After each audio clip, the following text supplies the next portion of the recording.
Stuffed బీరకాయ తయారు చేసుకోవడానికి ముందు బీరకాయని బాగా వాష్ చేసుకొని పైన ఉన్న పొట్టునంతా మనం తీసేయాలి. ఇక్కడ చూపిస్తున్న విధంగా బీరకాయకి ఒప్పులు పొడవుగా మనం కట్ చేసుకోవాలి. మధ్యలో 2 చీలికలు పెట్టుకున్నట్లు మనం కట్ చేసుకోవాలి. ఇలా కట్ చేసుకోవడం వల్ల మనం మధ్యలో స్టఫింగ్ పెట్టుకోవడానికి సులువుగా ఉంటుంది. పచ్చిమిర్చి, కొబ్బరి, ఉప్పు, పసుపును మనం గ్రైండ్ చేసుకోవాలి. చివరగా ఎర్రగడ్డను, తెల్లగడ్డను వేసి బరకగా గ్రైండ్ చేసుకోవాలి.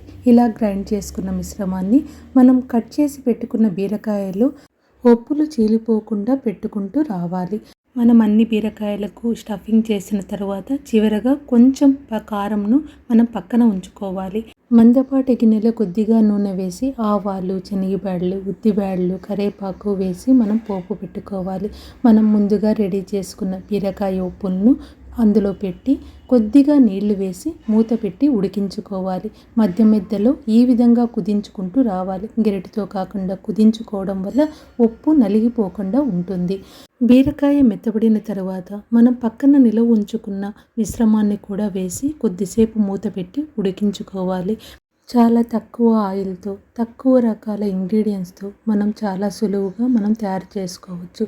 అంతేనండి, స్టఫ్డ్ బీరకాయ రెడీ అయింది మనకి.